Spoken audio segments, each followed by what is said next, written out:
Minecraft's been updating a lot of features, and many can be difficult to notice but useful to know. So here's 20 hidden changes in Minecraft 1.21. There's not a large number of atmospheric mobs inside of Minecraft, but the bat is definitely one of them, and as you may know, Mojang decided to update its model and texture recently. But bats have always been somewhat rare in the game, and there's a reason for that. They only spawn at Y level 0 or below, so because of this you would only find them in these large caves deep underground, but that's been changed. Mojang has decided to completely remove the Y level restriction on bats. So because of that, being in this relatively high up cave, you can see there's bats that spawn here as well. So this spreads bats from only being in the lowest caves to being all over the overworld. So a new thing to watch out for is that even if you have a base way up in the air, as long as there's a dark space within that base, you can totally have bats spawn within it. Ender pearls allow you to teleport wherever they land, but this has always been limited to locations you can actually see and throw the pearl to. However, now this has also been extended to nether portals, and this is an incredibly amazing change. So let's light the nether portal, and even though we've never been through it and the chunks are not loaded on the other side, watch what happens when we just happen to toss an ender pearl through. Well, we teleport through, as you can see right here, and whatever was on the other side there, we teleport to, and that happened. And without going through the portal animation, we are now inside the nether. This works both ways. We can throw it through here, and we are going to appear on the other side again. Now this works at any angle you want, so let's try throwing it upwards through the portal. We just landed on the roof there and fell down. So be sure to use this for a quick teleport method, because now these nether portals work really realistically when calculating where that ender pearl will go. Minecraft has added the new OP Mace weapon into the game, and there are a lot of really cool ways of using this weapon, and I will go into it more in a later video. But for now, let's look at a very special death message we can get from the mace. Now if we normally hit the player with the mace and kill them from that, it'll just say that they've been slain by you. However, if you can go into the air and then hit a player with the mace on the way down, you can see we get a message that that player iDreaming was smashed by iCraftMC, and that's because of course this large mace hammer does so much damage that the player would be completely smashed at the end of it, even of course showing those particles around. So this is a very fun new death message if you're doing Mace PvP, but only happens if you kill the player by hitting them while you're falling down. So if you want to have this awesome death message, you're going to have to use the mace. Zombie reinforcements. This feature of zombies reinforcing other zombified mobs has been in the game for a long time, so we could actually have standard zombies spawn like this one did right here, from these zombified piglins being in distress. However, this feature has been changed, and no longer any mob but the zombie will be able to spawn other zombies into the game. And so because of this, you're no longer going to find zombies inside the nether that spawn when hurting zombified piglins. And if you ever had a gold farm in the game, you might have noticed that occasionally a zombie would show up there. This is now also true with zombie villagers, husks, and drowns. So from now on, zombie reinforcements will become a much rarer feature, though sometimes I wish zombified piglins would be too. Much like woodland mansions, the trial chambers can spawn a very large variety of different rooms. However, there are now brand new rooms of a new type that have been added to Java Edition. And these rooms are called encounters. That's because they're a place where only a small number of different trial spawners are, maybe even just one, sometimes there's two, and the largest encounter room I believe has only 3. And so because of this, we're given a small space that's relatively safe to explore the trial chamber mechanics, and these sorts of rooms are pretty easy to defeat. However, there's also only limited loot inside this room, but now in Java Edition we have these small warm-up encounter rooms to give us an idea of what the trial chambers are like. Then from that room there'll always be an entrance into the main part of the trial chamber, and from that point onwards we can get into our main trial chambers adventure. I mentioned earlier how Mojang has changed ender pearls and nether portals, so that when we throw a pearl through a portal, we'll appear on the other side. So let's start by doing that. You can see we just appeared here on the nether, hitting this side of the wall. But what would happen if we took this side of the wall and actually put a portal here? So basically where that ender pearl would land would be going inside of another portal. Well, surprisingly enough, this actually works inside of Minecraft 1.21. So by throwing a pearl, it'll fly out of here and then go all the way over into this other portal. So let's try it. Without having us go into the Nether at all, we should be able to throw this and have it make us appear over there in the overworld. By using this system, and of course expanding it to larger distances, you can have networks where you throw a pearl through a portal, and let's say you go from the very bottom of the world to the top, or maybe you go from one section of your base to another. By using this trick of throwing pearls through portals, we can instantly teleport all over the world. Although most players never travel out all the way to the world border in Minecraft at 30 million blocks, it is still a very interesting feature as it stops the player from going to the other side. However, this didn't used to be quite as limited as it is. If we throw a projectile at the world border, it will no longer go through, but will actually hit and bounce off of the wall of the border, as it is now going to be processed as somewhat of a solid block. The same thing is even true with bows and arrows. You can see the arrow does not stick, but bounces right off, so you could even hit yourself by accident if you're not careful. And one other thing this affects is fishing bobbers. You used to be able to throw the fishing bobber right through there, but now it'll hit against it, and it just will not let any entities through. There's even more changes that Mojang has made to the trial chambers, and one of them is quite interesting. There used to be a chest that would spawn here, but in its place now is a hopper and barrel. And this isn't just here, there's a lot of places now where that chest has been replaced by a hopper and barrel. And although I'm not completely sure why they made this change, it is definitely quite distinctive. I have a few guesses. One could be that when you're running into a new trial room, you can start by simply throwing all of your items into this hopper here, and then they'll be saved in the barrel for later.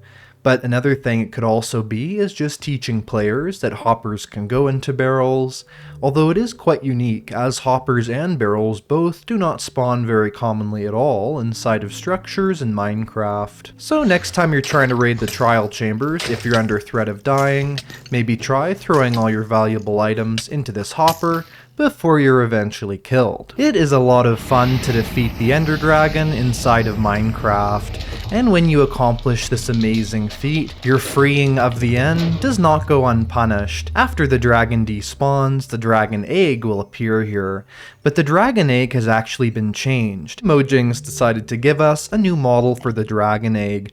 Now, it may be a little bit difficult to see at first, but there's this one ring of bumps around here that's been added. You see, it used to be a very sharp change here, just going a few bumps up, making it look a lot less like a dragon egg. But you can see now on the texture, it is a much more rounded texture, and really does resemble an egg much better. However, this is very interesting because Mojang has never changed the model for the dragon egg since it was added, and so because of that, having a brand new look to the egg is actually a fairly big change that's gone unnoticed. It is a really fun play style to play Minecraft underwater, but of course you have air bubbles that'll run out. Now you can always put on something like a turtle shell helmet to make this better, but you may notice that Mojang has actually changed this a bit. So now on our bubbles running out there, you can see there's now an empty bubble texture. And they filled up again, but before the bubbles would just disappear. So once they've all burst and gone down to that small depleted bubble form, the bubbles are actually going to start shaking as we take damage. This will help indicate to us what's actually making us die, which is a lack of oxygen. Now the effect itself is not any stronger, but it is thankfully now a lot easier to notice if you're drowning and how many bubbles you've had gone. So next time you're exploring around the Minecraft oceans, drowning is going to be a little bit easier to avoid. Endermen are a very powerful mob, and one of their powers is being able to avoid arrows. So if you shoot an arrow at an Enderman, as long as you don't look in their face, they will force teleport away and not be hit by that arrow. However, this asks the question, if there's nowhere for that Enderman to teleport to, what'll happen? Now being up in the air, and this Enderman being fully isolated, when we shoot this Enderman, that arrow will actually bounce right off. But this didn't always used to work this way. Actually, what would happen is if you shot arrows at an Enderman's head, they would not bounce off, but they would glitch on top of it. and it would just cause a big glitch with the game. This was also true with players in creative, where if you shot arrows at your face, they would just float on top of you, as a creative mode player is not able to be hit. But now the arrows go just right through you, or they'll just bounce off of an Enderman, so there's no way to glitch this, and it's pretty fun to see an arrow just bouncing right off of an Enderman. Now it's not surprising that wolves are carnivores in Minecraft, meaning that the only type of food they eat is going to be some sort of meat item. However, before, this was not as easy as you would think, as it did not include any fish items or some other types of foods. However, now it surprisingly does, so we can feed dogs anything from cooked cod to even rabbit stew, and if you really want to, you can even use pufferfish as well as tropical fish on dogs. So next time you're fishing and have a bunch of fish you don't need, maybe consider giving it to your wolves as food. Although I wouldn't always recommend feeding your wolf a bowl of rabbit stew. Funny enough though, it does still give you the bowl back, and it is a funny thought of handing one of these wolves a big bowl of soup. There really has been a secret Nether portal update inside of 1.21, and another amazing integration you can do with the portals is boats as well as minecarts. We have a blue ice highway going into this portal, and then over here it goes out of this portal, but you'll notice it is a completely different direction. So let's show the power of the new portal mechanics and go right through here and end up on the other side. We go through the portal, we go through the ice road on the other side, and we appear over here in a different orientation, different direction, and different dimension. And it's an incredibly seamless experience. So because of this, I would actually recommend players to fully integrate their ice highways right into their nether ice highways. And let's take a look at that minecart integration. So let's use a minecart to go through a portal and escape that wandering trader. And going through the other side, it connects to the other rail and we have an awesome loop. And now we have an awesome system where our minecarts even are teleported from this first portal to the second one. Dying and customizing items in Minecraft is a very important part of the game, and this system has actually been improved. So Minecraft has now added shulker box coloring recipes into the game. You can see them showing up right here. We can dye these shulker boxes any color we want, and we don't have to manually put it in. This can of course be useful for players wanting to craft a lot of these and not manually move them. However, this is not the only change, as well as adding dyeable shulker boxes to the recipes, and of course that includes re-dyeing them. They fixed a bug where you could actually dye a shulker box the color it already was, so you can no longer dye a purple shulker box purple, just wasting that dye. Now this glitch of double dyeing was also with the bundle, and so you can see here again, a pink bundle can no longer be crafted into another pink bundle, wasting that dye. Across snowy and mountainous biomes, powder snow holds a notable danger to it and a significant amount of annoyance. And so if you want to deal with this item, one of my favorite tricks was to use flame arrows, and this has not been changed completely, but it used to be incredibly overpowered, so I would fire this arrow, and there would be a long streak of powdered snow that was destroyed. Now you can still destroy powdered snow with flame arrows, but it is less OP now than it was, as the powdered snow eventually puts out the arrow, and be aware too, you cannot do this while inside the powdered snow, as the flame is instantly extinguished. But if you want to have an even better trick to clearing out powdered snow, simply bring a water bucket with you. This is the best way of clearing out mass amounts of powdered snow, as water will instantly destroy the powdered snow, and of course it also spreads a wide distance. I find it a lot of fun to raid ancient cities, trying to find enchanted golden apples. And once you found them, they are very rare. You can see there's 3 inside this chest though, so maybe they're not as rare as they once were. And this is actually the case. In fact, Mojang has decided to change item rarity, and I'll show you how to see this. If we hover over these enchanted golden apples, they have a light blue text on them, and that's the text of only a rare item, and this puts it in the class of a lot of other more common items, such as different armor trims. However, the enchanted golden apple used to be seen as epic. Dragon egg and a few other items do still have the epic tag, with that purplish magenta text. And as well as that, Mojang has also changed a lot of other items items rarities, so next time you're rating items in the game, you may notice that they might be considered a little bit more or less valuable now than they used to be. I've always liked enchantment glint in Minecraft, as I think it shows off the hard work you've put in to enchant your armor.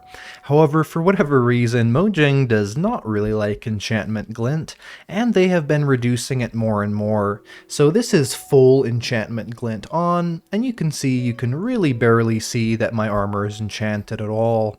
And it used to be that the shields did still have the larger amount of enchantment glint, but now even they have been reduced. And I think part of it is that Mojang wants to really prioritize armor trims, and the enchantment glint can somewhat distort that. Now, as well as that, shields can be crafted with banners to be banner shields, and these do have some texture on them that you also do not want to have obscured. Now that we have that reduced enchantment glint, it does make it far easier to see the pattern on there. Now there's one more change to ender pearls I'm going to discuss. You can see all these ender pearls floating on top of the soul sand, and that's because this is in a sense a makeshift ender pearl stasis chamber. However, when players log off, let's watch what happens to those pearls.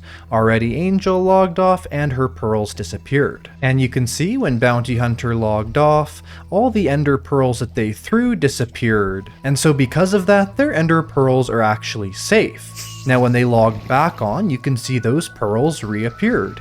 This is a really great feature because it means that if you're in multiplayer and you're using ender pearl stasis chambers, they are completely safe while you're logged off.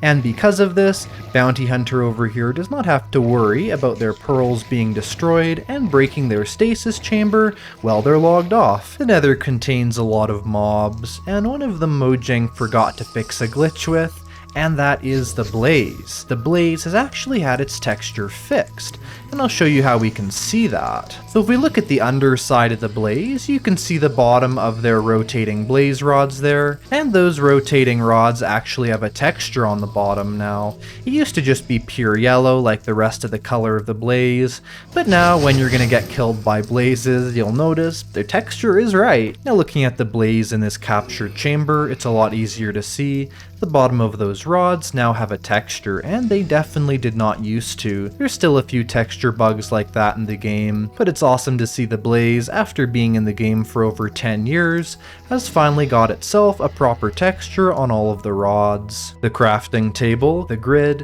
has been updated with an incredible new feature.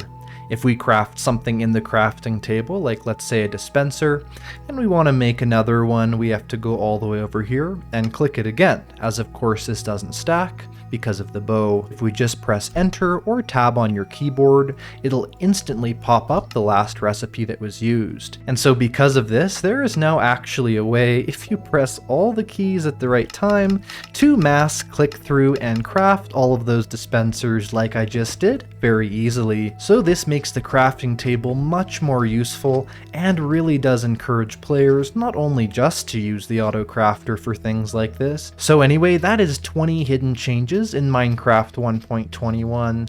Comment below what's your favorite, like and share the video, and I will see you in the next one. And have a great day, everyone. Goodbye! I wonder if I'll get a gapple in the first chest.